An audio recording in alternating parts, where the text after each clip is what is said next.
Jolia Barreto napatili sa sobrang higpit ng yakap ni Joshua Garcia. Gigil! Siyempre, ang lahat ng ito ay talagang namang matagal lang hinahangad ng taong bayan. Kung tutusin, mas bawing-bawi ngayon si Joshua Garcia dahil patuloy pa rin ang mainit na pag-ibig ni Jolia Barreto. Sana nga ay hindi na magbabago kailanman ang kanilang pagmamahalan dahil natutuwa na ang kanilang milyon-milyon na mga taga-subaybay. Dapat lamang umano na kanila umano itong patunayan sa mas lalong madaling panahon na sana'y magkakabalikan na silang muli.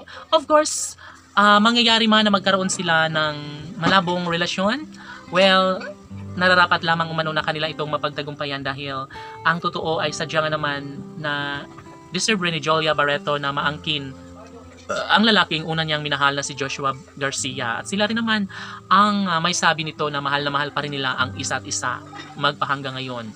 Ngunit hindi pa rin naman umano lamang magagawa na sila ay magbabalikan dahil alam naman ng taong bayan na mayroon silang ibang mahal ngayon. Kaya aminado si Jolia Barreto na mananatili lamang ang kanyang pag-ibig para sa binata, lalo na ngayon na mas lalong umiinit ang usaping balik-tambalan at relasyon ni Jolia Barreto at Joshua Garcia. Kaya naman, kahit ano pa ang sasabihin ng mga bashers, hanggang doon na lang umano sila dahil mangyayari pa rin na magkaroon sila ng habang buhay na kaligayahan, panigurado na matuloy nga ang kanilang pagkakabalikan. No, of course, hindi madali para kay Joshua Garcia ang sunggaban ang pagkakataon, lalo na at pwede siya umanong makakasagasa ng taong mahal ni Jolia Barreto ngayon. Ngunit mahinahon si Jolia Barreto at Joshua Garcia na darating din pumano sila sa puntong magkakabalikan at sila pa rin ang magkakatuluyan sa habang buhay. Of course, mananatili ang isang pag-asang maibalik din ang magandang pagkakataon tungo sa pagkakatuluyang matagalang hinahangad.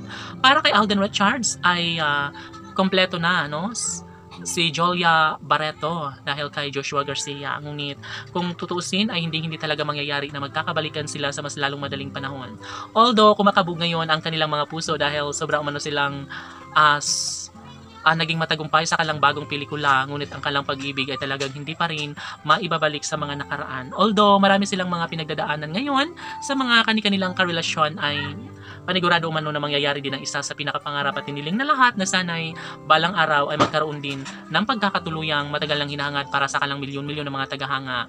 Panigurado rin umano na mangyayari ang pagkakabalikan ng dalaga at binata. Sabi nga nila, si Joshua Garcia ay nangangarap na magiging one and only love niya si Jolia Barreto at ito lamang ang kanyang gusto na makasama hanggang sa pagtanda. Siyempre, mangyayari ang lahat lalo na at porsigido rin naman si Joshua at Jolia na magkaroon sila ng habang buhay na kaligayahan. Si Joshua Garcia ay para lamang sa pretty girl na si Jolia Barreto. Ang laban!